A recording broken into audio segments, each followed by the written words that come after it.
Hello साथियों, आपका स्वागत है आपका अपना चैनल ई लर्निंग क्लासेस में।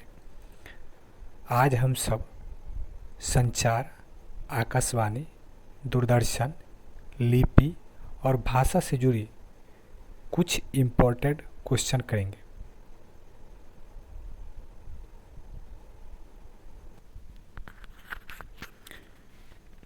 विश्व में डाकघरों का सबसे बड़ा जाल किस देश में है? ऑप्शन ए है भारत, ऑप्शन बी चीन, ऑप्शन सी संयुक्त राज्य America, option D Indonesia.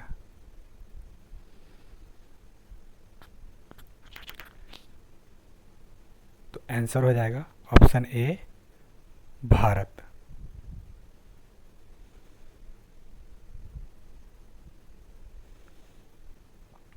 Bharat में डाकघरों की संख्या लगभग है 1.29 लाख, 1.57 लाख, 1.71 लाख या 2 लाख। ऑप्शन बी 1.57 लाख इसका आंसर हो जाएगा।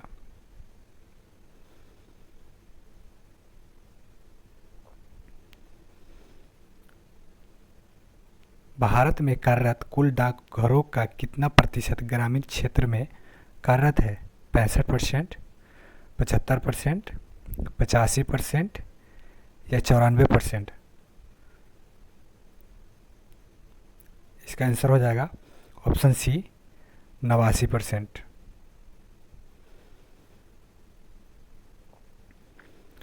ग्रीन चैनल है एक दूरदर्शन चैनल, डाक सेवा, आकाशवाणी चैनल, टेलीफोन सेवा।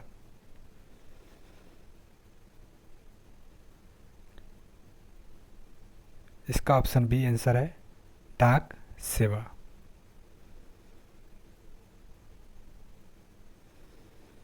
भारत में डाक सूचकांक प्रणाली की शुरुआत किस वर्ष हुई थी? ऑप्शन ए 1950 में, ऑप्शन बी 1965 में, ऑप्शन सी 1959 में, ऑप्शन डी 1972 में। भारत में डाक सूचकांक प्रणाली की शुरुआत किस वर्ष हुई थी? ऑप्शन डी 1972 में।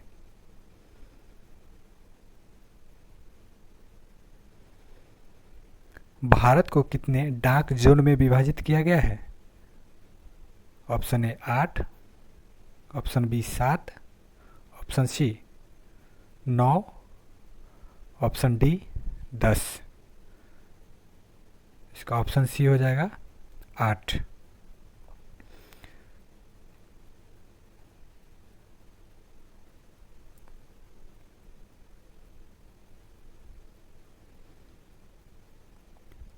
पिन कोड या सूचकांक का प्रथम अंक क्या प्रदर्शित करता है? पिन कोड या डाक सूचकांक का प्रथम अंक क्या प्रदर्शित करता है? राज्य को, जोन को, जिला को या वितरण क्षेत्र को? तो जोन को, ऑप्शन बी आंसर हो जाएगा जोन को। भारत में डाक सूचकांक में कुल कितनी संख्याएं होती है? ए 4, बी 6, सी 7, डी 8। तो ऑप्शन बी हो जाएगा इसका आंसर 6।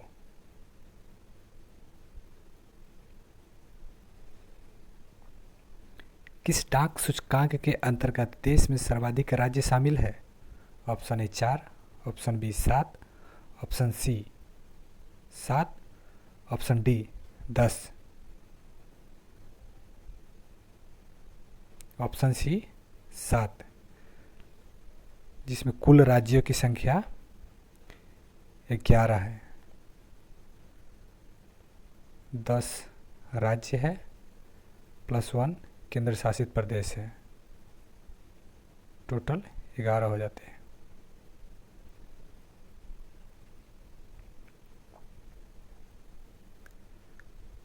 डाक सूचकांक 7 के अंतर्गत शामिल राज्यों की संख्या है। Option A 8, option B 10, option C 11, option D 12।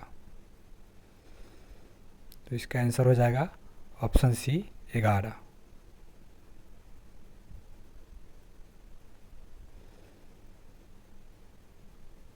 डाक सूचकांक 8 के अंतर्गत शामिल राज्य है। ऑप्शन ए बिहार व झारखंड, ऑप्शन बी झारखंड व उड़ीसा, ऑप्शन सी पश्चिम बंगाल व उड़ीसा, ऑप्शन डी आंध्र प्रदेश व उड़ीसा। डाक सूचकांक 8 के अंतर्गत शामिल राज्य है। ऑप्शन बी झारखंड व Orissa.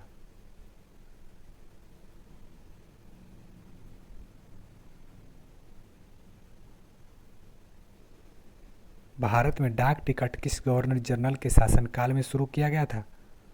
Lord William Bentinck, lord Dalhousie, lord फ्लेजली, लॉर्ड कैनिंग। भारत में डाक टिकट किस गवर्नर जनरल के शासनकाल में शुरू किया गया था? ऑप्शन बी हो जाएगा इसका आंसर, लॉर्ड डलहौजी के शासनकाल में। भारत में आधुनिक डाक प्रणाली का प्रारंभ कब हुआ था?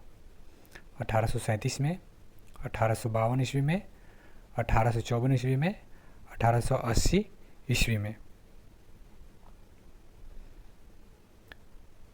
इसका ऑप्शन यहाँ पे सी हो जाएगा साथियों,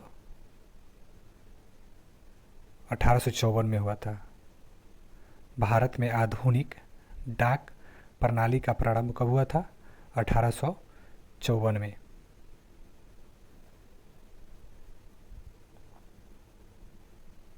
भारत में प्रथम डाक टिकट कब जारी किया गया था? 1850 ईस्वी में, 1854 ईस्वी में, 1880 ईस्वी में, 1882 ईस्वी में। भारत में प्रथम डाक टिकट कब जारी किया गया था? 1854 ईस्वी में। इसका आंसर बी हो जाएगा 1854 में। पहला डाक टिकट कहाँ जारी किया गया था? वाराणसी, कराची, इलाहाबाद, मुंबई या इनमें से कोई नहीं?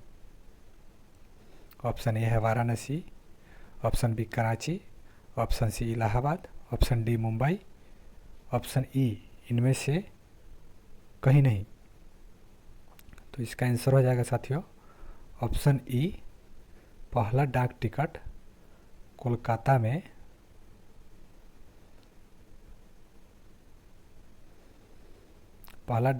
कोलकाता में 1774 में वारेन हेस्टिंग्स ने चलाया था। पहला डाक टिकट कोलकाता में वारेन हेस्टिंग्स के शासनकाल में चला था।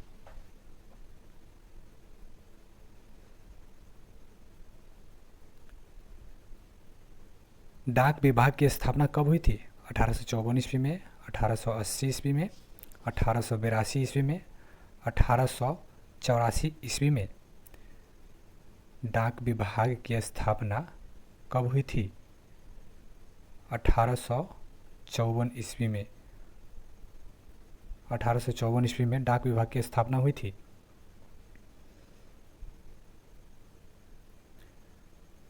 भारत में मनी ऑर्डर प्रणाली का प्रारंभ हुआ था 1880 ईस्वी में, 1882 ईस्वी में, 1884 ईस्वी में, 1907 ईस्वी में। भारत में मनी ऑर्डर प्रणाली का प्रारंभ कब हुआ था?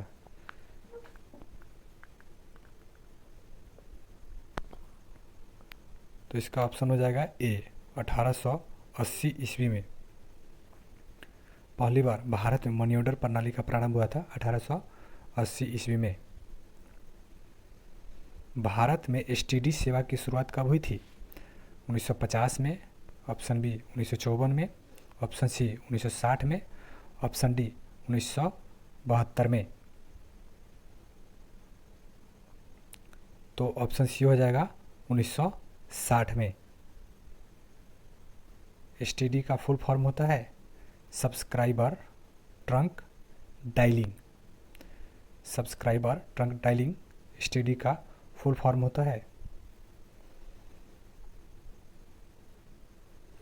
भारत में पहली एसटीडी सेवा किन दो स्थानों के मध्य शुरू की गई थी? दिल्ली टू लखनऊ, दिल्ली से कानपुर, लखनऊ से कानपुर, कानपुर से इलाहाबाद। साथियों, क्वेश्चन नंबर 19, भारत में पहली एसटीडी सेवा किन दो स्थानों के मध्य शुरू की गई थी? ऑप्शन सी हो जाएगा लखनऊ से कानपुर के मध्य। भारत में प्रथम हवाई डाक सेवा की शुरुआत हुई थी। क्वेश्चन नंबर 20 है, भारत में प्रथम हवाई डाक सेवा की शुरुआत हुई थी। दिल्ली से लखनऊ के मध्य, लखनऊ से कानपुर के मध्य, दिल्ली से मुंबई के मध्य, इलाहाबाद से नैनी के मध्य। ऑप्शन डी हो जाएगा इसका आंसर, इलाहाबाद से नैनी के मध्य। भारत में प्रथम तार सेवा की शुरुआत टेलीग्राफ, भारत में प्रथम तार सेवा टेलीग्राफ की शुरुआत हुई थी। कहाँ पे? लखनऊ से कानपुर, कोलकाता से डायमंड हार्बर के मध्य, मुंबई से थाने के मध्य, इलाहाबाद से नैनी के मध्य। साथियों, क्वेश्चन नंबर 21, भारत में प्रथम तार सेवा की शुरुआत हुई थी कोलकाता से डायमंड हार्बर के मध्य। क्वेश्चन नंबर 22 कहता है, सबसे अधिक डाकघर किस देश में है? Option A Bharat, option B Japan, option C चीन, ऑप्शन डी अमेरिका। सबसे अधिक डाकघर किस देश में है? ऑप्शन ए भारत में।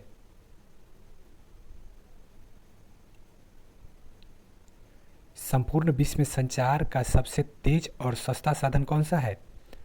Option A email, option B snail mail, option C fax, option D courier. Question number 23, संपूर्ण विश्व में संचार का सबसे तेज और सस्ता साधन कौन सा है? तो इसका ऑप्शन हो जाएगा ए ईमेल।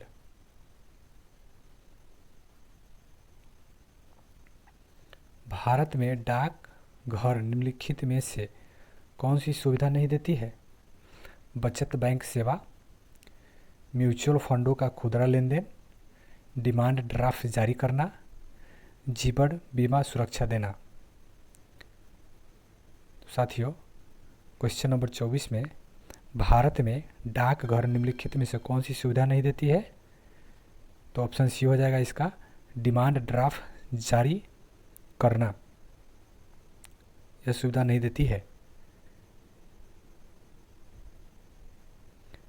यदि पोस्टल इंडेक्स नंबर 6 से शुरू हो तो वह डाकघर संभवतः किस राज्य में स्थित होगा?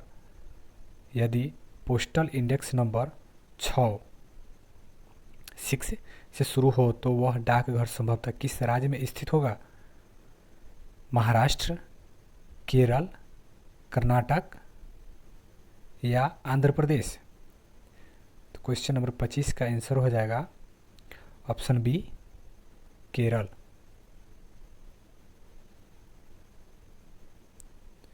मुंबई महानगर का एसटीडी कोड क्या है? ऑप्शन ए हो जाएगा 011, ऑप्शन बी हो जाएगा 022, ऑप्शन सी हो जाएगा 033, ऑप्शन डी हो जाएगा 044। मुंबई महानगर का एसटीडी कोड ऑप्शन बी हो जाएगा 022।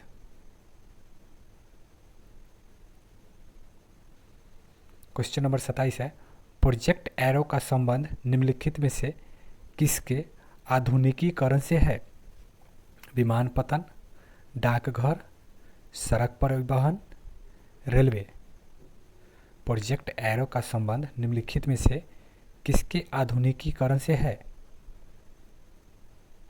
तो इसका आंसर हो जाएगा 27 का बी, डाकघर से। भारत में सर्वप्रथम दूरभाषा का प्रादुर्भाव यानी कि शुरू किया गया किस वर्ष? 1951 में, 1981 में, 1851 में, 1861 में। भारत में सर्वप्रथम दूरभाषा की शुरुआत किस वर्ष हुई थी? क्वेश्चन नंबर 28 का आंसर हो जाएगा ए 1951 में। भारत में रेडियो प्रसारण का प्रारंभ किस वर्ष हुआ था? 1923 में, 1930 में, 1936 में, 1957 में। भारत में रेडियो का प्रसारण प्रारंभ किस वर्ष हुआ था? तो इसका हो जाएगा ऑप्शन ए 1929 में।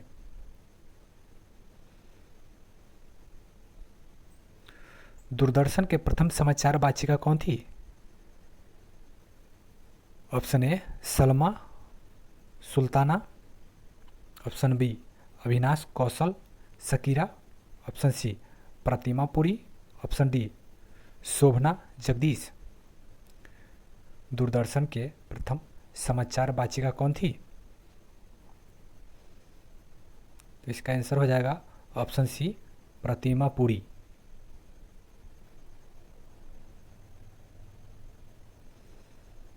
दूरदर्शन का विशेष शिक्षा चैनल है? ऑप्शन ए ज्ञान विज्ञान, ऑप्शन बी ज्ञान दर्शन, ऑप्शन सी ज्ञान सागर, ऑप्शन डी ज्ञान सरोवर। दूरदर्शन का विशेष शिक्षा चैनल है, ऑप्शन बी हो जाएगा ज्ञान दर्शन। भारत में निजी क्षेत्र का पहला रेडियो स्टेशन कहाँ स्थापित किया गया था? ऑप्शन ए हो जाएगा नई दिल्ली में, ऑप्शन बी भोपाल में, ऑप्शन सी इंदौर में, ऑप्शन डी बेंगलुरु में। साथियों क्वेश्चन नंबर 32 कहता है भारत में निजी क्षेत्र का पहला रेडियो स्टेशन कहाँ स्थापित किया गया था? ऑप्शन ए नई दिल्ली में, ऑप्शन बी भोपाल में, ऑप्शन सी इंदौर में, ऑप्शन डी बेंगलुरु में। तो इसका ऑप्शन डी हो जाएगा बेंगलुरु में। भारत का सबसे ऊंचा टीवी टावर कहाँ स्थापित है? भारत का सबसे ऊंचा टीवी टावर कहाँ स्थापित है?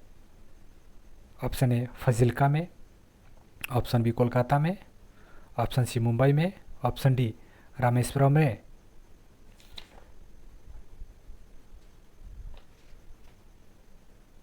तो इसका आंसर हो जाएगा ऑप्शन डी रामेश्वरम में। रामेश्वरम का टीवी टावर की ऊंचाई है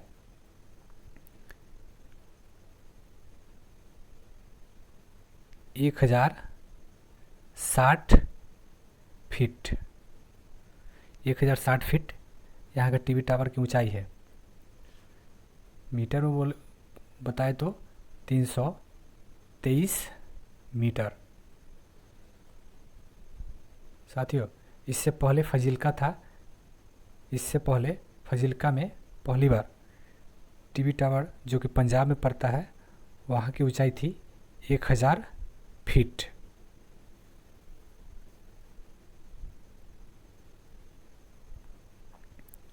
दूरदर्शन द्वारा प्रायोजित प्रथम धारावाहिक था?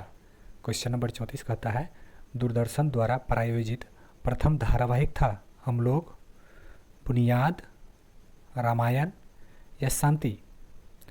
क्वेश्चन नंबर 34 का आंसर हो जाएगा हम लोग, ऑप्शन नंबर ए। दूरदर्शन से रंगीन कार्यक्रम की शुरुआत कब हुई थी?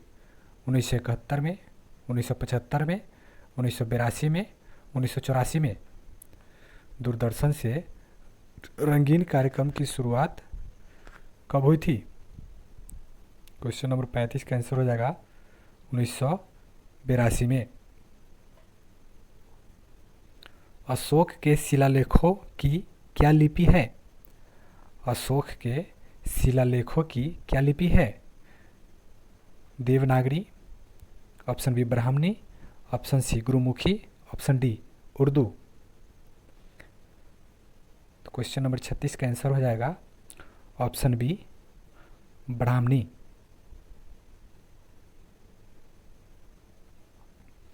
अशोक के ब्राह्मणी लिपि अभिलेख को सर्वप्रथम किसने पढ़ा था?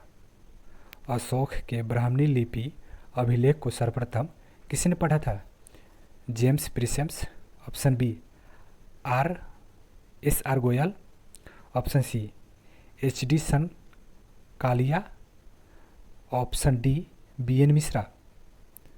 तो इसका आंसर हो जाएगा ऑप्शन ए जेम्स प्रिसेम्स। ब्राह्मणी लिपि को किसने स्पष्ट किया? Option A John F Fleet, option B James Prinsep, option C Alexander Cunningham, option D John Marshall. Brahmani लिपि को किसने स्पष्ट किया था? जेम्स प्रिसेप्स, ऑप्शन बी हो जाएगा इसका आंसर। जैन सूत्र कितने लिपियों का उल्लेखन है? जैन सूत्र में, क्वेश्चन में थोड़ा करेक्शन है, जैन सूत्र में कितने लिपियों का उल्लेखन है? 6, 18, 22 या 12? तो ऑप्शन बी हो जाएगा। जैन सूत्र में कितने लिपियों का उल्लेखन है? ऑप्शन बी हो जाएगा इसका 18।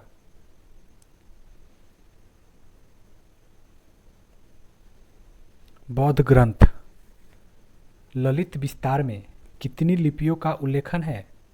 क्वेश्चन नंबर 40 कहता है बौद्ध ग्रंथ ललित विस्तार में कितनी लिपियों का उल्लेखन है? 18, ऑप्शन बी हो जाएगा 27, ऑप्शन सी हो जाएगा 64, ऑप्शन डी हो जाएगा 89।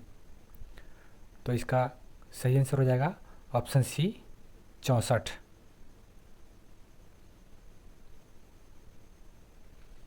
क्वेश्चन नंबर 41 कहता है सिखों की लिपि है। ऑप्शन ए श्रीलिपि, ऑप्शन बी देवनागरी लिपि, ऑप्शन सी गुरुमुखी लिपि, ऑप्शन डी शारदा लिपि। तो इसका करेक्ट आंसर हो जाएगा ऑप्शन सी गुरुमुखी लिपि। किस लिपि को उंगलियों का जन्मदाता कहा जाता है? क्वेश्चन नंबर 42 कहता है कि किस लिपि को सभी उंगलियों का जन्मदाता कहा जाता है? ए ब्राह्मणी, बी खरोष्ठी, सी देवनागरी, डी सिंधी। तो 42 का करेक्ट आंसर हो जाएगा ऑप्शन ए ब्राह्मणी लिपि।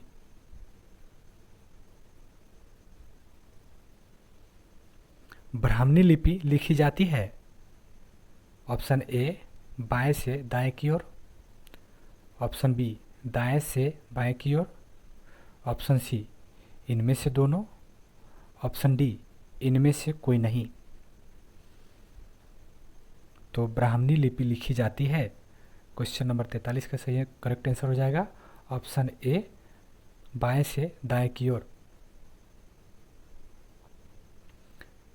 भारत की सर्वाधिक प्राचीन लिपि है। क्वेश्चन नंबर 44 कहता है भारत की सर्वाधिक प्राचीन लिपि है सिंधी, प्राकृत, खरोष्ठी, डी ब्राह्मणी। तो क्वेश्चन नंबर 44 का आंसर हो जाएगा डी ब्राह्मणी।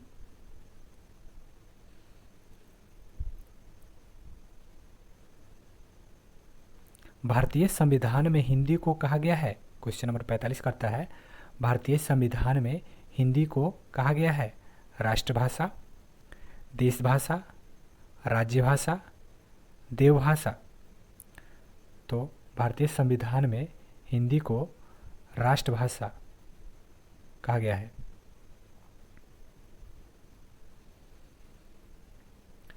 राजभाषा आयोग के अध्यक्ष थे। राजभाषा आयोग के पहले अध्यक्ष थे। साथियों यहाँ पे छूट गया है, टाइपिंग करने में मिस्टेक हो गया है। पहले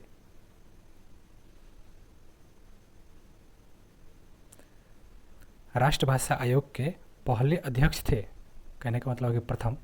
राष्ट्रभाषा आयोग के प्रथम या पहले अध्यक्ष थे बीजी खेर, KM मुंशी, फजल अली या हृदयनाथ कुंजरू। तो इसका आंसर हो जाएगा बीजी खेर।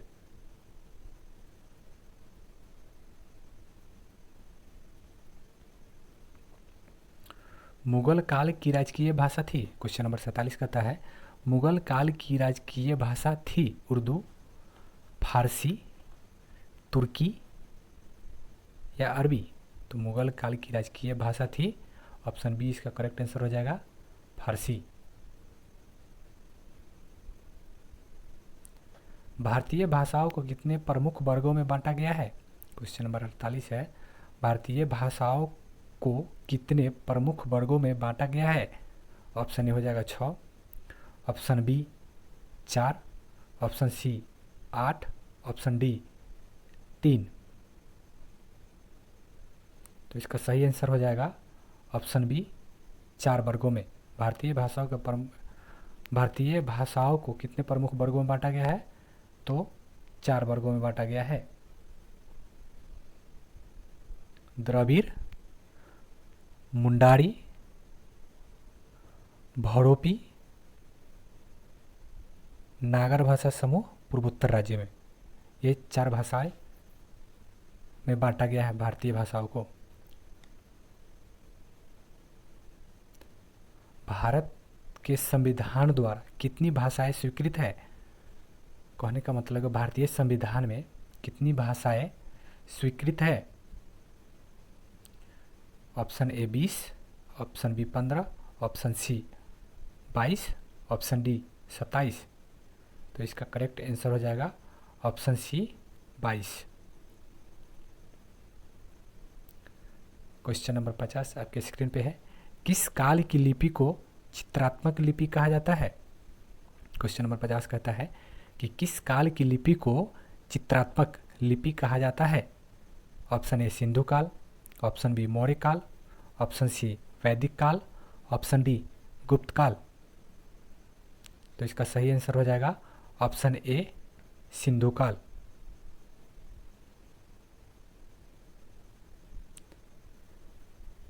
कौन सी भाषा देव भाषा है। कौन सी भाषा देव भाषा है। हिंदी, प्राकृत, संस्कृत या पाली। किस भाषा को देव भाषा का दर्जा प्राप्त है। तो ऑप्शन ए हो जाएगा हिंदी, ऑप्शन बी हो जाएगा प्राकृत, ऑप्शन सी हो जाएगा संस्कृत, ऑप्शन डी हो जाएगा पाली।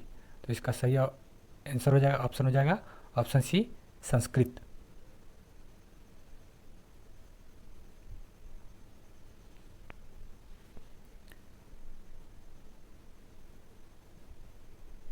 साथियों अपना कमेंट देना ना भूले।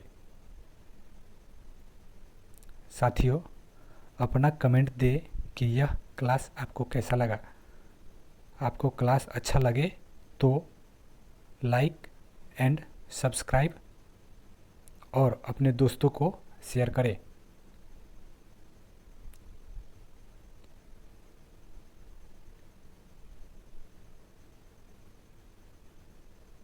जय हिंद, जय भारत।